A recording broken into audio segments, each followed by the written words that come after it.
Hello বন্ধুরা, কেমন আছো? আশা করছি সবাই ভালো আছো। তো আমরাও ভালো আছি।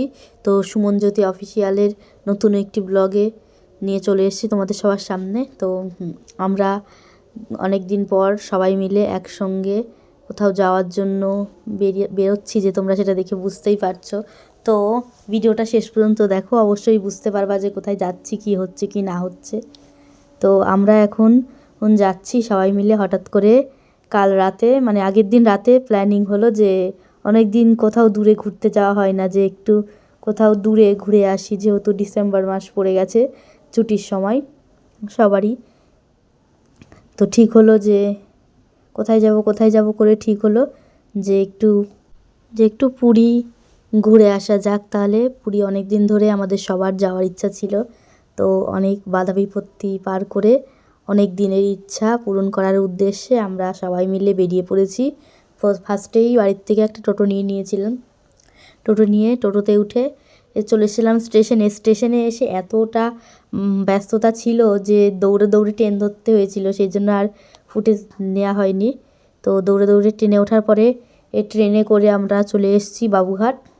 এই যে বাবুঘাট গঙ্গা, এখানটাই হচ্ছে সন্ধ্যা আরতি, সেই জন্য সবাই মিলে বসে এখানে সন্ধ্যা আরতি দেখছে। ওই যে লঞ্চ দূরে দাঁড়িয়ে আছে, ওই লঞ্চে হবে সন্ধ্যা আরতি।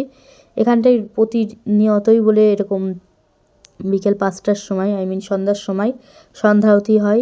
সন্ধ্যা আরতি দেখার জন্য অনেক অনেক লোকেরা আসে, অনেক অনেক ভিড় হয়। দেখতেই তো পেলেন কত লোক বসে আছে সন্ধ্যা আরতি দেখছে।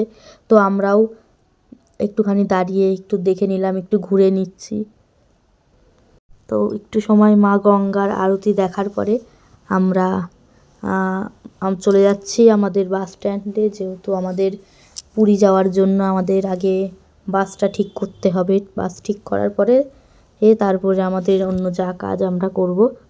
তো মিস্টার মহাজন আর কাকু সেই মতো আমাদেরকে রেখে দুজন মিলে চলে যাচ্ছে বাস ঠিক করতে।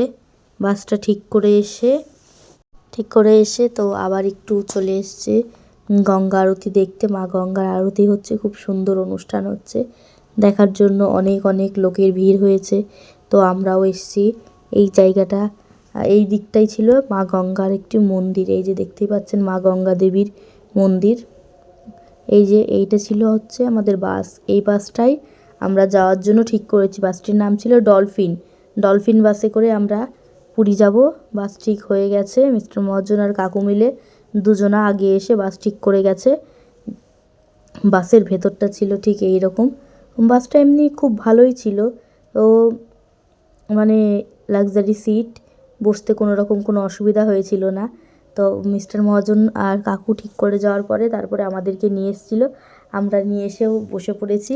এই সামনে ছিল অঙ্কিতা আর কাকি, আর পেছনে আমি, মিস্টার মহাজন আর আমাদের মেয়ে বসবে, আর তার সামনে ছিল কাকুর সিট ছিল। মানে এইভাবেই আমরা সিট পেয়েছিলাম আর কি, নিয়েছিলাম।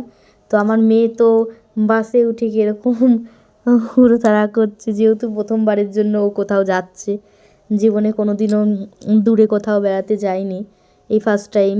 সেই জন্য ও একটু বাসের মধ্যে উঠে দুষ্টু করছে, ছোটো মানুষ তো। তারপর আমাদের বাস ছেড়ে দিয়েছিল। বাস ছেড়ে দেওয়ার পরে এখন বাস এসে দাঁড়িয়েছে ভুবনেশ্বর। তো ভুবনেশ্বরে এসে এখানে একটু বাস দাঁড়িয়েছে, খানিকক্ষণ এখানে থামবে, যার যা প্রয়োজন সে তার প্রয়োজন মতন কাজ মেটাবে। এখানে কাকু, অঙ্কিতা আর মিস্টার মহাজন মিলে বাইরে এসেছিলো, তো আমার বাইরে আসা হয়নি। তো নেক্সট ব্লগে দেখবেন আমরা পুরী ভোরবেলা পৌঁছানোর পরে কি হয় কি না হয় সেই ভিডিওটা অবশ্যই দেখবেন। আর এই ভিডিওটা ভালো লাগলে অবশ্যই লাইক, কমেন্ট, শেয়ার করবেন।